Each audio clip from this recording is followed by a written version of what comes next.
Late at night, the town was quiet, almost asleep, except for a small diner that stood near the highway, its neon sign flickering softly in the dark.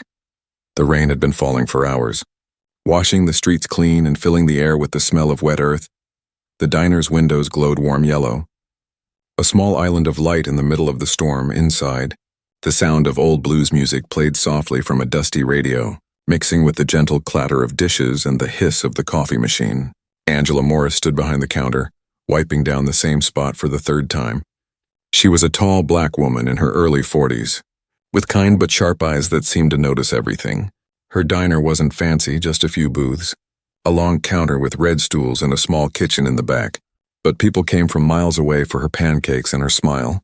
She knew every regular by name, and every truck driver who stopped by knew her famous saying, "You eat here once, you'll eat here twice." The diner was her world. It was the place she had rebuilt after her husband passed away years ago. It was also her peace, her escape from a past she rarely talked about. People in town thought she was just another hardworking woman trying to make ends meet. They admired her strength but never guessed how much she had seen in her life. When someone once asked her if she ever got lonely working those late shifts, she had smiled and said, "Not when I've got stories brewing along with the coffee." The rain outside grew heavier, tapping against the glass like impatient fingers. A few cars passed by but didn't stop. The night felt slow, sleepy, and ordinary. The kind of night when nothing big ever happens. Angela didn't mind the quiet. She liked to close her eyes for a second, listening to the rhythm of the rain and the hum of the coffee maker. It was her kind of peace, the peace that came after years of chaos. A young waitress named Katie peeked out from the kitchen, her blonde ponytail swinging. "Miss Angela, you sure we're staying open this late?" she asked, yawning. Angela gave a gentle laugh. "Honey, the night's still young and somebody out there's probably hungry." Katie grinned and went back to stacking plates. Angela poured herself a cup of coffee and sat at the counter for a moment. Looking out the window, the reflection of the neon sign shimmered across the wet road. She thought about how many nights had passed just like this one. Calm, steady, uneventful. And yet, deep down, a small voice inside her always stayed alert, always aware. Some habits, she knew, never left you no matter how far you ran from the life that built them. Her eyes shifted to the old security camera in the corner, a small black dome above the door. Most customers never noticed it, but Angela did. She checked it every few hours, making sure it worked. Nobody knew that it wasn't an ordinary security camera. It was part of a private system connected to something much larger. But for now, it was just a silent watcher. Blinking quietly above the door, a truck rumbled past, its headlights cutting across the diner. Angela watched it disappear down the dark highway. She took another sip of coffee and sighed, wondering what kind of lives those drivers led. Always moving, always running from something or towards something. She could relate to that. Her life had been like that once, always on the move, always watching, never staying in one place long enough to grow roots. The bell over the door jingled as an elderly couple entered. Shaking off the rain, Angela greeted them with a warm smile. "Evening, Mr. and Mrs. Carter, same booth?" The couple smiled and nodded. "You know us too well." "Angie," Mrs. Carter said. "Best coffee in the county. Rain or shine." Angela poured their coffee and chatted a bit about the weather and the football game coming up that weekend. After they finished and left, the diner grew quiet again, the radio crackled, and the rain slowed to a drizzle. Angela cleaned the counter once more, humming to herself. The clock on the wall showed it was almost midnight. She thought about closing early, but decided to stay open a little longer. Maybe a lost traveler or a late trucker would come by. The smell of coffee and pie filled the air, making the diner feel cozy despite the storm outside. Everything seemed peaceful, safe, normal. Angela turned off one of the lights near the window and leaned against the counter.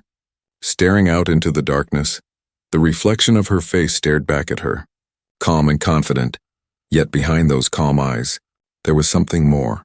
A shadow of experience, a trace of authority. She knew how to stay invisible when she wanted to, and how to command attention when she needed to. But here in her diner, she chose peace. She chose to be the woman behind the counter instead of the woman who once carried a gun and a badge. The world outside could be cruel, unpredictable, even dangerous, but inside this little diner, Angela Morris had built a bubble of warmth and calm. As the clock ticked past midnight, she thought about locking up for the night. She stretched her back and walked to the door to flip the sign from open to closed. Her hand hesitated for a moment, though something in her gut told her not to. It was the same instinct that had saved her more than once in her old life. So she left the sign as it was, took a deep breath, and went back behind the counter. The night wasn't over yet somewhere out there. Something was coming her way. She didn't know it, but this quiet, rainy night at the diner was about to change everything. Her calm world was about to collide with her past. And the woman who once served coffee with a smile would soon remind everyone, and herself, who she really was. The rain had almost stopped when the diner door swung open, sending a gust of cold wind through the room. The little bell above the door jingled sharply. Cutting through the soft hum of the radio, Angela looked up from the counter. Her hand still wrapped around a steaming mug. 5 figures stepped inside, loud, laughing and dripping rain onto the floor. They weren't from around here. Anyone could tell that at first glance. Their jackets were heavy with patches. Their faces young but rough, the one in front, tall with a scar running down his cheek, wore his confidence like armor. He was Rico, a local troublemaker, known in nearby towns for shaking down small businesses. Beside him were his 4 followers, restless boys who lived on fear and respect, whichever came easier. The diner, which had felt so peaceful minutes ago, suddenly felt smaller, quieter. The only sound was the rain hitting the roof and the shuffle of their wet boots. Katie peeked from behind the kitchen door, her face pale. Angela gave her a small nod that said, "Stay calm." Rico grinned and looked around the room. Well, look what we got here," he said. His voice lazy but cold. "Didn't know this place was still open." His eyes landed on Angela, who stood steady behind the counter. "You the owner?" Angela gave a small smile. "I am. What can I get you folks tonight?" Her tone was calm, polite, the same she used with everyone. She didn't raise her voice, didn't show fear. It was like she had seen this kind of scene 100 times before. Rico smirked. 5 burgers, fries, and coffee, real strong. We got a long night ahead." He looked at his men, who laughed and shoved each other as they slid into a booth near the window. Angela nodded and turned toward the kitchen, calling softly, "5 burgers, Katie. Make 'em hot." As she moved, Rico's eyes followed her. There was something about her that bothered him. Something too calm, too steady. He was used to people trembling, apologizing, offering free food. Angela didn't do any of that. She didn't even flinch when one of his men kicked a chair aside. They started talking loud, cursing, making jokes that grew uglier with each word. One of them, a short man with a tattoo on his neck, said, "Hey boss, you think she's scared? Look at her face, too proud for a waitress." The others laughed. Banging the table, Angela placed their coffee down without saying a word. The mugs clinked softly against the wood. Rico leaned back, sipping the coffee and watching her closely. "You know, you got guts running this place all by yourself out here," he said. "Ain't safe these days, especially for a woman like you." He didn't need to say what he meant, the tone carried enough poison. Angela met his eyes, her expression unreadable. "I've been safe here for years," she said quietly. "People know not to start trouble in my diner." The men laughed again, loud and mocking. "Oh yeah?" One of them said, "What are you going to do if someone does start trouble?" Angela's lips curved into a faint smile. "I'd ask them politely to stop," she said. "And if they don't, I'd handle it." That answer caught Rico off guard. He stared at her for a second, then laughed. "Handle it? Lady, you must not know who you're talking to." His men joined in, their laughter echoing against the diner's walls. Katie stayed hidden behind the counter, clutching a dish towel with shaking hands. Angela didn't respond. She simply turned away, refilled the coffee pot, and began to hum softly, a tune old and familiar. It wasn't the reaction Rico expected. He wanted fear, wanted anger. But all he got was calm. Minutes passed, and their food came out. The smell of burgers filled the air. They ate loudly, making a mess, throwing fries. Rico leaned across the booth and whispered something to the man beside him. They both looked toward Angela and chuckled. She heard it, but ignored it. When they finished eating, Rico stood and walked to the counter, wiping his mouth with the back of his hand. He tossed a few crumpled bills onto the counter. "For the meal," he said, "and maybe a little extra, so you don't forget your manners next time." Angela looked at the bills, then at him. "You're short $10, she said evenly. Rico blinked. What? You ordered 5 meals and 5 coffees, she replied. That's $40. You left 30. The diner went quiet. Rico's men stopped laughing. For a moment, the air felt thick. Heavy, Rico stared at her, his jaw tightening. You got a smart mouth, he muttered. Maybe too smart for your own good. Angela leaned slightly forward, her voice soft but strong. And you've got a bad habit of underestimating people. That was it. The air snapped like a wire. Rico slammed his hand on the counter, making Katie gasp. You don't talk to me like that, you hear me? He shouted. One of his men started toward her. Angela didn't move, didn't even blink. Then something subtle changed in her eyes. The warmth disappeared, replaced by a cold sharpness. It was the look of someone who had seen danger before and learned to face it without fear. She slowly reached for the coffee pot, set it down and straightened her posture. I think it's time for you all to leave, she said calmly. The words weren't loud, but they carried weight. For a moment, Rico hesitated. His instinct screamed that something wasn't right. There was no fear in her voice, none. Outside, a car engine hummed in the distance, headlights flashing across the window. The diner lights reflected off something metallic under the counter, something small but unmistakable to a trained eye. Rico's smirk faltered. You're making a mistake, lady, he said. But his voice had lost its edge. Angela didn't reply. She only looked at him, steady, unshaken, as if she could see right through him. The tension hung in the air like electricity before a storm. Neither side moved, not yet, but in that moment, one thing was clear. This wasn't just a diner. And Angela Morris wasn't just an ordinary woman serving coffee on a rainy night.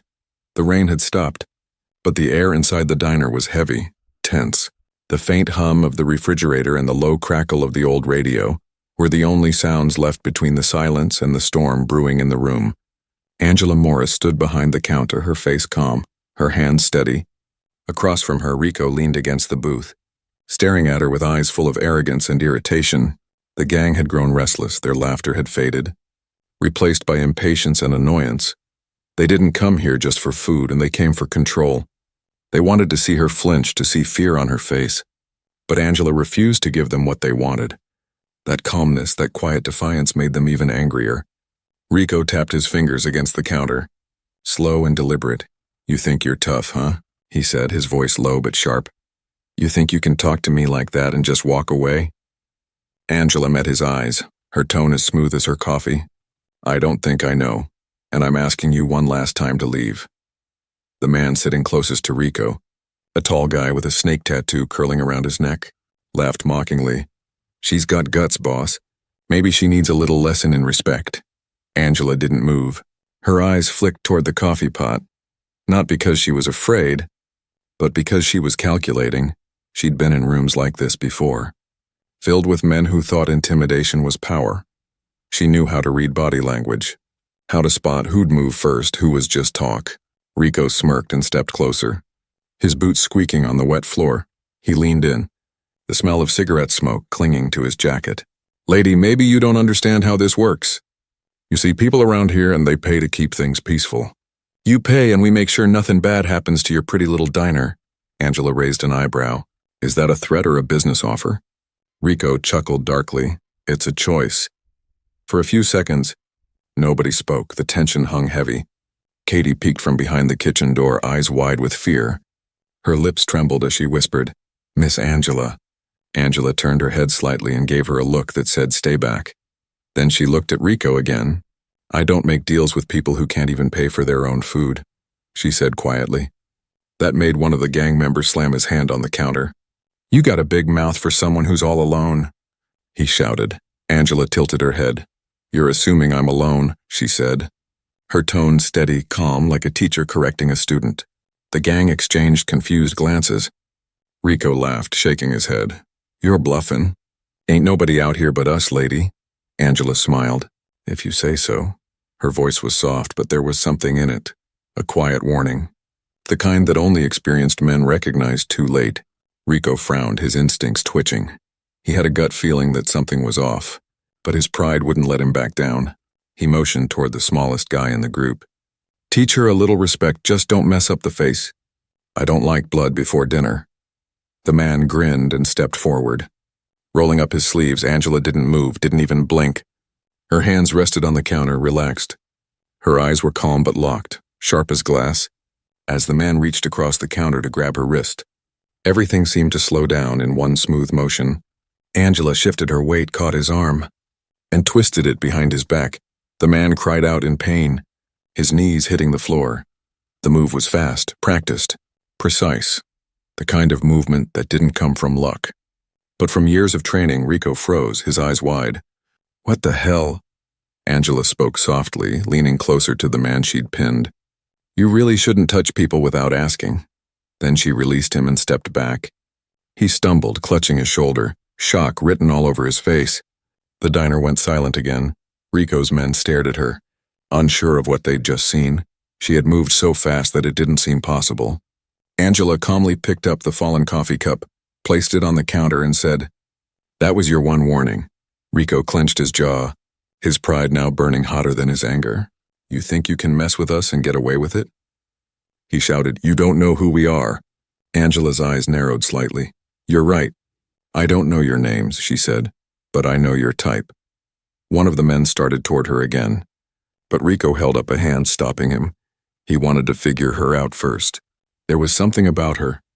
The confidence, the discipline in her stance, even the way she breathed. It wasn't normal, not for a diner owner. "You some kind of cop?"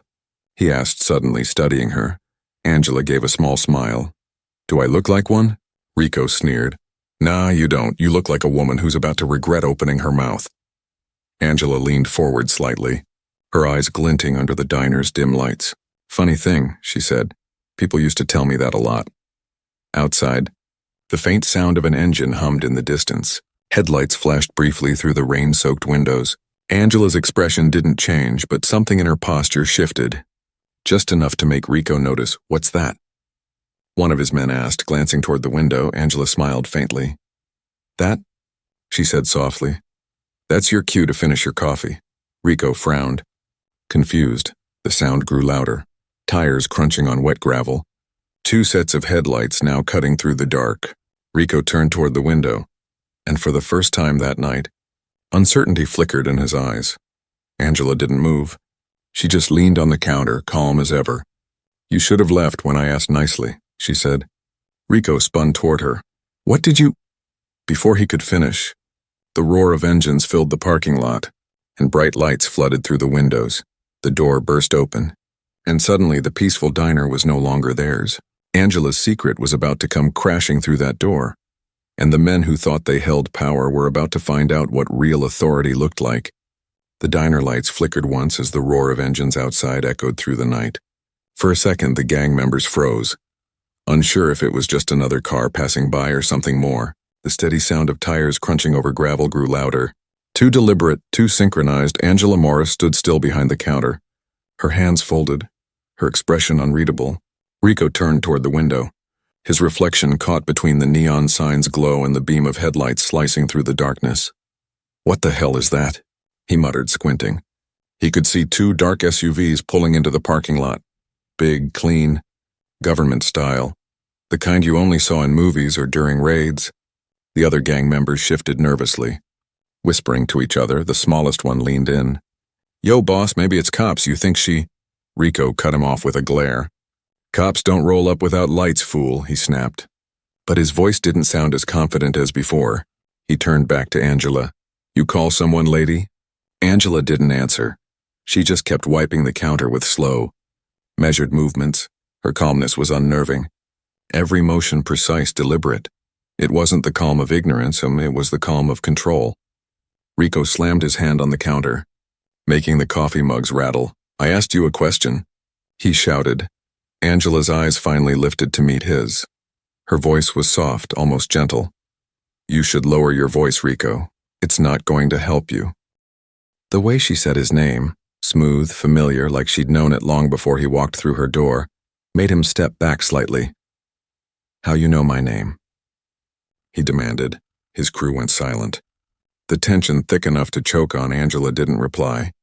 She just turned her head slightly toward the window.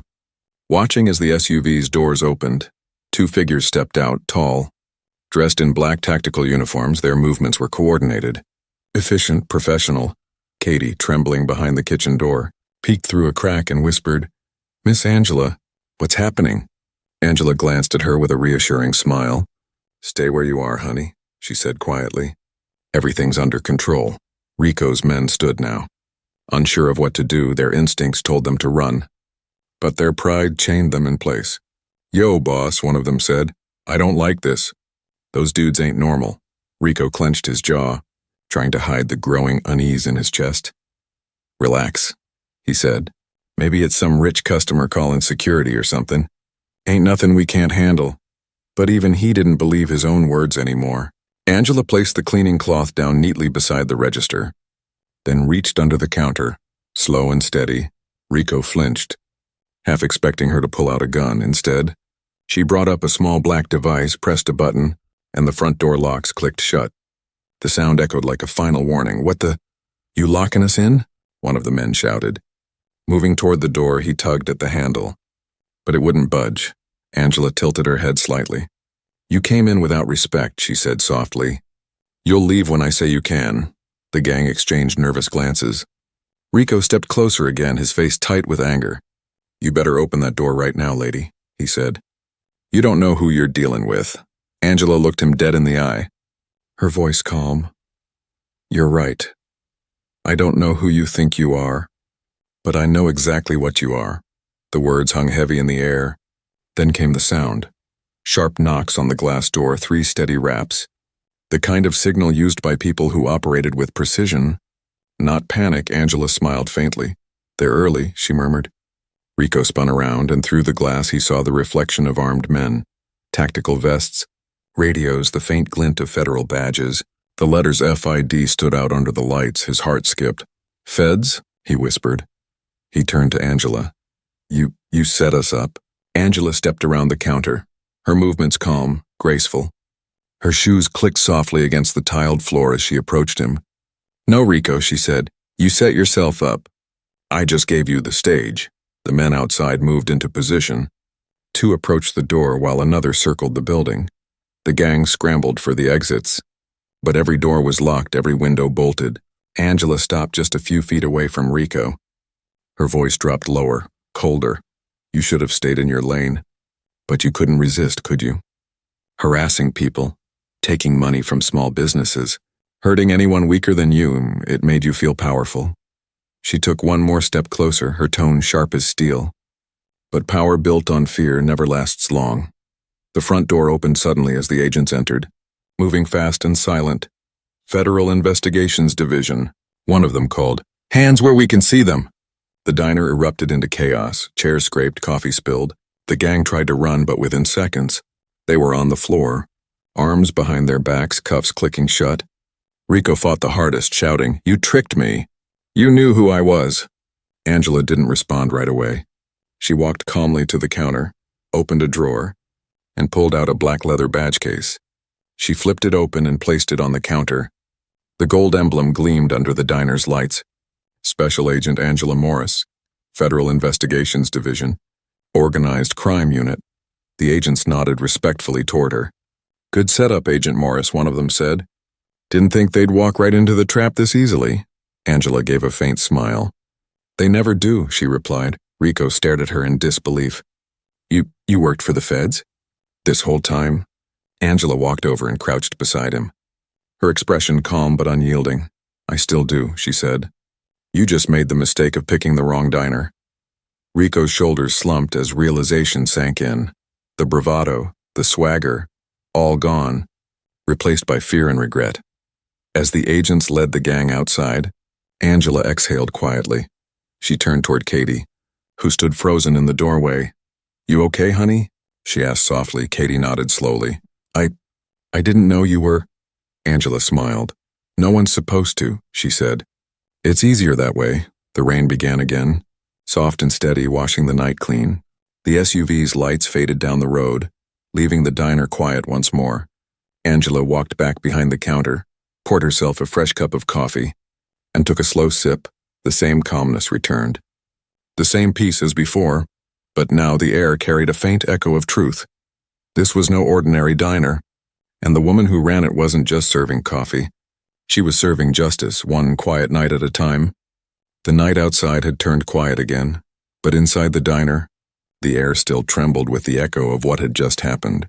The flashing lights from the federal vehicles had faded into the distance, leaving only the hum of the refrigerator and the faint tapping of rain against the glass. Angela Morris stood behind the counter, her badge still lying there under the warm glow of the overhead light. For most people, it would have been the end of the night, a moment to breathe, to rest, to let the adrenaline fade, but for Angela, it was never that simple. She knew the job didn't end when the suspects were in handcuffs. It ended when justice was secured, and every loose end was tied. She turned toward Katie, who was still standing near the kitchen, her hands trembling as she held a dish towel. "You can head home now, honey," Angela said softly. "It's over for tonight." Katie shook her head, her voice barely a whisper. "Miss Angela, I saw how you handled them. You weren't scared at all. Were you really a federal agent this whole time?" Angela smiled gently, her eyes warm but tired. "Still am," she said. "I just prefer the smell of coffee to the smell of gunpowder these days." Katie didn't know what to say. She just nodded slowly, trying to process everything. Before she left, she hesitated at the door. "You're like something out of a movie," she murmured. Angela chuckled softly. "No, sweetheart," she said. "Movies end after 2 hours, real life doesn't." When the girl was gone, the diner felt empty again. The rain outside grew heavier, and thunder rolled far off in the distance. Angela sighed and picked up her badge, slipping it back into the drawer beneath the counter. She poured herself another cup of coffee, her reflection rippling across the dark liquid. For a long moment she stood there in silence, thinking. The night had gone as planned, almost too smoothly. But there was something about Rico's behavior that bothered her. Something in his words before the arrest and the way he'd said, "You don't know who you're dealing with." It wasn't the usual street bluff. It sounded like a warning. Angela glanced at the camera feed on the small monitor hidden under the counter. It showed a clear view of the parking lot, now empty except for the rain pooling in the asphalt cracks. The SUVs were gone. The lights off, the road quiet, yet deep down, she felt it. That prickle at the back of her neck that told her something wasn't finished. She had learned to trust that feeling.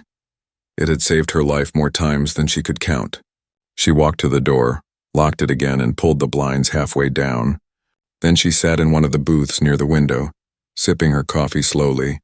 Her thoughts drifted back to years ago, the days when she worked undercover full-time, when her name wasn't Angela Morris but Agent Monroe, the days when she carried more secrets than sleep. She'd spent years hunting men like Rico, men who thought fear was power. But every time she caught one, another would crawl out of the dark. Different face, same greed, same cruelty. That's why she left. That's why she built this diner. A place where people came for warmth instead of chaos. But the past had a way of knocking on doors that were supposed to stay closed. Suddenly, the sound of a car engine broke through the rain again. Angela's head turned sharply through the blinds.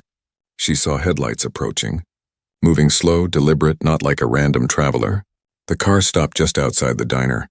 The engine idled, but no one stepped out. Angela set her cup down quietly and reached under the counter. Her fingers brushed against a hidden compartment. Inside was her old service pistol. She hadn't drawn it in months, but her grip was as steady as ever. The diner lights cast long shadows across the floor as she moved toward the window. Careful, silent, the headlights turned off, and the world outside went completely dark. Only the rain whispered against the glass. Then came the knock. 3 slow, deliberate taps, not like a customer's. More like a signal. Angela didn't move, didn't speak. She watched the door, her breath steady. Another knock, louder this time, followed by a man's voice. "Agent Morris?" Angela hesitated for a split second, then relaxed her grip slightly. That voice, calm, professional, familiar, she recognized it. It was Agent Paul Henson, one of her old field partners from the bureau. She unlocked the door and opened it. Paul stood there in the rain, his dark coat soaked, his face serious. "Didn't mean to startle you," he said. "Mind if I come in?" Angela nodded, stepping aside. "You're lucky I didn't shoot through the glass," she said dryly. He chuckled softly, shaking the rain off his coat. "Still sharp as ever," he said, glancing around. "Place hasn't changed much." Angela poured him a cup of coffee without asking. "What's going on, Paul?" she asked. "I already sent my report in. Rico's crew is in custody." "It's done." Paul took the cup but didn't drink. His eyes were serious. "That's the thing," he said. It's not done. Rico wasn't the head. He's small-time, just a middle link. His brother's the one we've been trying to nail for months. Jamal Torres, ringleader of the Interstate Gun Network. Angela's jaw tightened. And let me guess, she said quietly. He's not too happy about his brother getting arrested. Paul nodded grimly. Word is Jamal knows exactly who brought his little brother down. He's got connections, dangerous ones. We're putting eyes on you for a few days. Just to be safe, Angela sighed, rubbing her temple. I told the Bureau I was done being bait. You didn't choose this time, Paul said. It chose you. The clock on the wall ticked softly. The rain grew louder. Outside, the streetlights flickered as if the night itself was listening. Angela looked toward the window, her reflection staring back at her, calm, strong, unbroken. Tell them not to worry, she said finally, her tone steady but cold. If Jamal comes looking for me, he'll find what he's looking for. Paul looked at her for a long moment, then smiled faintly. You never change, do you? Angela shrugged. Peace doesn't last forever. Might as well be ready when it ends. He finished his coffee and left, disappearing back into the rain. Angela watched him go, her expression unreadable. Then she turned off the open sign, dimmed the lights, and sat back behind the counter. The storm outside was getting stronger again, but she didn't mind. She'd been through worse. And somewhere deep inside, she knew the night wasn't done testing her yet. The quiet after the storm had only just begun to whisper its next secret. The rain hadn't stopped. It had turned heavier, pounding against the diner's windows like impatient fists. The night outside looked endless. Black sky, flashing lightning, and a road that disappeared into mist inside. The diner's lights flickered now and then, casting short bursts of shadow across the empty booths.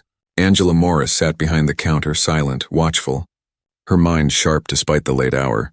It had been 2 hours since Agent Paul Henson left. His warning echoed in her mind. Rico's brother knows who you are. Angela wasn't afraid.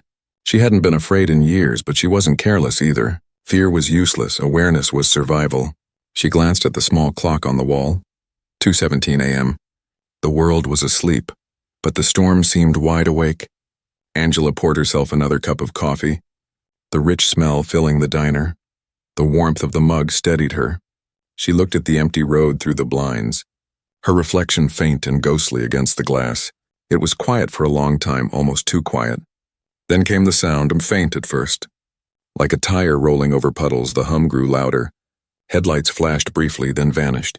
A black SUV slowed down in front of the diner, engine humming softly like a predator crouching before a strike. Angela's pulse didn't change. She set her coffee down and turned off the main lights. The neon sign outside still glowed, open, flickering pink against the rain. She preferred it that way. A lure for whoever thought she was still vulnerable. The SUV door opened and 3 figures stepped out. They wore dark coats, hoods up, silhouettes outlined by the headlights. Their movements were confident, not the clumsy swagger of Rico's gang. These men knew what they were doing. They paused outside the door for a moment, as if listening, then one of them knocked twice. Angela didn't answer. The knock came again, harder this time, followed by a muffled voice. We just want to talk. Miss Morris. She recognized the tone, too smooth, too calm. The kind of voice that came from people who wanted you to relax before they attacked. She reached under the counter, her hand resting on the grip of her pistol. The door handle turned slightly, locked. Then came the metallic click of a tool. They were trying to pick it. Angela exhaled slowly. She had given them a chance to knock. That was enough, without a word. She pressed a small button beneath the counter. A barely audible beep confirmed the silent alarm, a direct signal to the Bureau. She knew they'd track it instantly, but she also knew she might have to handle this before backup arrived. The door creaked open. One man stepped inside, tall and broad-shouldered. His eyes scanned the room before landing on her. The other 2 followed close behind, weapons visible under their coats. Well, the tall one said with a smirk. If it isn't the famous Agent Morris. Angela didn't move, didn't reach for her gun yet. You've got the wrong diner, she said coolly. The man chuckled. No, I think we've got the right one. You put my little brother in cuffs tonight, remember? Angela's eyes flicked toward him. Rico's brother, Jamal Torres. He looked older, more composed, but his eyes carried the same arrogance, the same hunger for control. She leaned slightly against the counter. Your brother made his choices, Jamal. You should have taught him better. Jamal's jaw tightened. He stepped closer. You think you can destroy my family and just go back to serving pancakes? He hissed. You humiliated him. You humiliated me. Angela's tone stayed calm. Justice isn't humiliation. It's balance. Your brother tipped the scale. I corrected it. Jamal laughed bitterly. You talk like a preacher, lady. But you're just another Fed hiding behind a badge. You think you're safe because of that? He motioned toward his men, and they spread out. One moving near the window, another toward the kitchen door. Angela's gaze tracked them quietly, calculating. You picked the wrong night, she said softly. Jamal smirked. No, I picked the perfect one. He raised his hand, and one of his men drew a gun, aiming it at her chest. The silence that followed was sharp enough to cut. Angela's expression didn't change. She moved slowly, almost lazily, like someone who'd been in this scene 100 times before. Do yourself a favor, she said evenly. Put the gun down and walk out. You don't want to find out how this ends, Jamal grinned. Oh, I already know how it ends, he said. You die here, and your precious bureau buries it. Just another robbery gone wrong. Angela smiled faintly. You're assuming I didn't plan for this. The man by the window turned his head. Confused, boss, she's... Before he could finish, a sharp sound filled the air, the snap of a safety being released. Angela's hand moved faster than the eye could follow. She ducked low, drew her gun, and fired once. The bullet shattered the window beside the man. Glass sprang like rain. He stumbled backward, dropping his weapon. Jamal's men fired, bullets tearing into the counter. Angela slid behind a booth, steady and precise. Every shot she took was clean, deliberate, controlled. The diner filled with chaos, the smell of gunpowder, the sound of breaking glass, and the flash of muzzle fire lighting up the dark. Outside, distant sirens began to echo. Growing closer with every second, one of Jamal's men tried to flank her through the kitchen. But she was faster. She fired again. A clean hit to the shoulder, sending him spinning into the wall. Jamal cursed and ducked behind a booth, fury boiling in his eyes. Angela's voice came through the smoke. Calm, steady. You should have stayed out of it, Jamal. You're not built for this life. Jamal fired blindly toward her, missing. You don't get to tell me what I'm built for, he shouted. Outside, flashing red and blue lights painted the rain. Tires screeched and armed agents poured out of SUVs. Within moments, the front door burst open. Federal agents. Drop your weapons. Jamal's men froze, realizing it was over. Jamal hesitated for a second too long, and Angela stepped out from behind the booth. Her gun trained steadily on him. Her voice was low but commanding. It's over. Jamal stared at her, breathing hard. His pride battled with reality, finally. He dropped his weapon and raised his hands. As the agents cuffed him, one turned to Angela. You all right, ma'am? Angela holstered her weapon and nodded. Just another night, she said quietly. Jamal glared at her as they dragged him outside. You think this ends with me? He spat. Angela looked at him one last time, her expression calm. It ends when people like you stop trying to rule through fear, she said. Until then, I'll keep showing up. The agents led him away. And the diner fell silent again. Rainwater dripped through the shattered glass. Pooling on the floor, Angela exhaled slowly, picked up a mop, and began to clean. Because for her, duty and peace were never opposites. They were two sides of the same long night. The morning sun rose slowly over the quiet town, turning the wet roads golden and filling the air with the smell of rain and coffee. The diner stood still and peaceful, though the shattered window told the story of the night before. Inside, the air carried a strange calm, a kind of silence that only follows chaos. Angela Morris stood behind the counter, a mop in one hand and a cup of steaming coffee in the other. She had been up all night cleaning. The agents had come and gone. Jamal Torres and his men were now in custody. The paperwork, the statements, the questioning, all of it was over. But the weight of it lingered in the air. The diner had survived the storm just like she always did. The smell of bleach mixed with the comforting aroma of bacon from the grill. She didn't open for customers that morning. Instead, she left the closed sign hanging on the door. But even as the world outside began to move again, Angela couldn't shake the image of Jamal's face, the anger, the disbelief, and the final words he had thrown at her as he was dragged away. You think this ends with me? She had heard those words before from different men, different cases, different villains who believed their downfall would somehow spark revenge. And sometimes it did. But Angela had long learned that justice wasn't a moment. It was a chain, one link leading to the next until the whole line was clean. The bell above the door jingled softly. Startling her out of thought, she turned, half expecting another agent or officer. Instead, it was Katie, her young waitress, holding 2 paper bags. "I brought breakfast," Katie said with a nervous smile. "Thought you might need a break."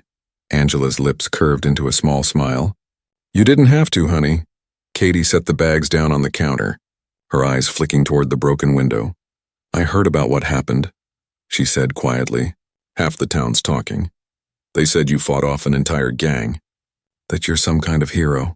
Angela shook her head. "People love stories," she said. "But the truth's always simpler." "I just did what needed to be done," Katie frowned. "Still, not many people could have done what you did," she said. "You're amazing." Angela laughed softly. "Amazing doesn't clean itself up after a gunfight," she said, nodding toward the mess. Katie smiled weakly, then hesitated. "Miss Angela, are you going to close the diner now?" Angela looked out the window at the soft light streaming in. "No," she said after a pause. "If I close, they win. Fear wins. And that's not why I built this place," Katie nodded, admiration in her eyes. "You're not scared, are you?" Angela's gaze softened. "Fear doesn't go away," she said quietly. "You just learn to walk through it." The 2 women worked together in silence for a while, cleaning and repairing what they could. By noon, the diner looked almost normal again. A patch of cardboard covered the broken glass, and the smell of coffee once again drifted through the air. The hum of the coffee machine, the flickering neon light, the clink of plates, it all felt familiar, safe. Then a black car pulled up outside. Angela noticed it right away. Government plates, tinted windows. A moment later, the door opened, and Agent Paul Henson stepped out, still in his long coat, carrying a manila folder. Katie's eyes widened. "That's him, right? The agent from last night?" Angela nodded. "Go take your lunch, honey," she said gently. "I'll handle this." Katie disappeared into the kitchen as Paul entered, shaking off the morning drizzle. "Place looks better than I expected," he said with a faint smile. "You work fast." Angela poured him coffee. "Old habits die hard," she said. "What brings you back?" Paul slid the folder across the counter. "Thought you should see this." Angela opened it. Inside were photos, security footage, reports Jamal's file, and near the end, one name was highlighted in red, Victor Kane. Her eyes narrowed. "That's new," she said. Paul nodded. "We pulled Jamal's phone. He wasn't bluffing. He was working under someone bigger. Kane runs half the weapons routes on the East Coast. Jamal was just a distributor." Angela closed the folder slowly. "So it doesn't end with him," she murmured, echoing Jamal's words. Paul leaned on the counter. "You could walk away." "Angela, you've done enough. You deserve the quiet life you built here." Angela looked around the diner, her gaze soft but distant. "I do love it here," she said. "But peace isn't the same as safety. Paul, if Kane's still out there, he'll come for what's his. And I can't pretend I don't know." Paul sighed. "You really never learned to stay out of the fire, did you?" Angela smiled faintly. "No," she said. "But I did learn how to walk through it without getting burned." The radio behind the counter crackled suddenly. A low hum followed by a voice. "Units in the area. Be advised. Suspect vehicle believed to be tied to the Taurus network spotted heading northbound. Black van, armed occupants." Angela and Paul exchanged a look. "You sure you're ready for more of this?" Paul asked. Angela stood, tightening her jacket. "I was born ready," she said quietly. "They think last night scared me. But it just reminded me who I am." Paul chuckled under his breath. "You're something else, Morris," she smiled. "Don't I know it?" They stepped outside. The sky had cleared, but the air was heavy with the smell of wet asphalt and tension. The world was waking up, but for Angela it was just another mission waiting to begin. She locked the diner door, the closed sign still swinging gently. The reflection in the glass showed her face, calm, focused, unbreakable as she turned toward the black car. She whispered under her breath, "Justice doesn't rest, and neither do I." The engine started and the car rolled onto the open road. The diner stood behind her, silent and glowing in the sunlight. A symbol of strength and peace, both fragile, both earned. For everyone else, it was just another morning, but for Angela Morris, it was the beginning of another battle. One she was ready to fight, no matter how many times it came knocking. The next morning came softly, sunlight spilling over the quiet town like a promise that the storm had passed. The streets were clean again, washed by the night's heavy rain. Birds sang on telephone wires, and the smell of damp earth mixed with the faint aroma of coffee, drifting from the little diner at the edge of the road. Inside, Angela Morris stood by the counter, polishing a mug with calm, steady hands. The open sign hung proudly once again in the window, its neon glow warm and welcoming. Anyone walking in that morning might have thought it was just another peaceful day. They'd have no idea that less than 24 hours ago, the same place had been a battlefield. The broken glass was gone, replaced by a new pane that caught the sunlight perfectly. The bullet holes had been patched, and the blood-stained tiles scrubbed until they gleamed. The only sign that anything had happened was the faint smell of gun oil that lingered beneath the scent of pancakes and brewed coffee. Angela moved quietly, methodically, as if she was trying to erase the chaos from memory with every clean surface. Her movements were calm but deliberate, the kind of calm that comes not from peace, but from mastery. She had faced darkness again, and like always, she had outlasted it. The bell above the door jingled, and a couple of regulars walked in, 2 old truckers who stopped by every morning before heading out. "Morning, Miss Angela," one of them called out cheerfully. "Coffee's smelling good today." Angela smiled, pouring 2 steaming cups without missing a beat. "Morning, gentlemen," she said. "Black as always?" They nodded, taking their seats at the counter. One of them looked around, eyes landing on the new glass. "You replaced that window already?" "Thought it broke during the storm." Angela's hands didn't pause. "Yeah," she said smoothly. "It was a rough night, but everything's fine now." The men nodded, satisfied with the simple answer. She didn't owe anyone more than that. People didn't need to know that 2 gunmen had drawn their last breath just feet from where they were now sipping coffee. They didn't need to know that the woman serving them breakfast had once been one of the Bureau's most feared field agents. As she refilled their mugs, Angela's eyes drifted toward the empty booth by the window, the same one Rico's crew had sat in. The seat still carried faint scratches from the scuffle, tiny marks left behind like ghosts. For a brief moment, she felt a pang of something, not fear, not regret, but remembrance. The bell rang again, and Agent Paul Henson stepped inside, dressed in a casual shirt instead of his usual suit. He looked out of place in the cozy diner, yet somehow he fit right in. Angela raised an eyebrow. "You're up early," she said. "I thought you paper pushers liked to sleep in after a mission." Paul grinned, taking a seat at the counter. "Couldn't sleep. Figured I'd see how my favorite secret agent was holding up." Angela poured him coffee. "Still in one piece?" "Still open for business," she said. "What about Kane?" Paul's face grew serious. "He's in the wind. But your sting here rattled half his network. We traced some of the calls from Jamal's phone. Looks like they're scattering. Changing routes, he's losing control." Angela nodded slowly. "Good," she said. "That means he'll make a mistake soon." Paul studied her for a moment. "You're really not going to quit, are you?" Angela smiled faintly. "I tried," she admitted. "I thought running this diner was enough, that maybe I could build something small, simple, quiet. But peace doesn't come from hiding. It comes from knowing you can face whatever walks through your door." Paul chuckled. "You sound like a quote they'd put on a poster." Angela raised an eyebrow. "Then I should start charging royalties." They both laughed softly, the kind of laughter that carried years of shared danger and understanding. For a moment it felt normal. 2 old colleagues having coffee, talking about the past like it was just another chapter. But deep down, Angela knew something had changed. The fight she thought she'd left behind had followed her here, and it wasn't done yet. Maybe it never would be. As Paul stood to leave, he placed a small envelope on the counter. "That's your official clearance report," he said. "The Bureau's closing the Torres case. You're free." "Angela," she looked at the envelope but didn't touch it. "Free," she repeated quietly. "That's a nice word." Paul gave her a knowing look. "You've earned it, but if you ever get tired of pouring coffee, we could use you back." Angela smiled.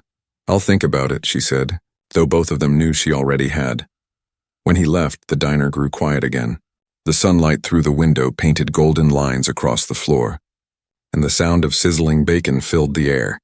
Angela leaned on the counter, her eyes scanning the road outside. She saw cars passing, people laughing, life moving on, and yet somewhere far away, she knew another storm was building, another case, another threat, another dark corner that needed light. She could feel it in her bones. that unshakable pull toward justice, toward the kind of work that left scars but saved lives. Her gaze fell to her reflection in the coffee pot. Calm, strong, unflinching. The woman who once hid behind the role of a diner owner had resurfaced completely. She was both now, the kind hand that served warmth and the iron will that served justice. As she flipped the radio to a soft jazz station, she whispered to herself, "Some people run from the fight. Others open their doors and let it walk in." Outside, the wind carried the smell of rain and asphalt. Somewhere beyond the hills, the city stirred, alive, messy, full of stories waiting for someone like her. Angela turned the open sign slightly, so it caught the sunlight just right. Then she poured another cup of coffee and sat by the window, watching the world she'd fought to protect to anyone passing by. She was just a diner owner, polite, quiet, ordinary, but those who looked closer would see it. The steel in her eyes, the calm strength in her stillness, because Angela Morris wasn't just a survivor. She was a guardian cloaked in simplicity, the woman who faced storms and smiled back. And as the day began to brighten, her reflection in the window looked back at her, steady and sure, a reminder that even in the smallest places, greatness doesn't fade. It simply takes a different form, waiting, just waiting, for the next knock on the door.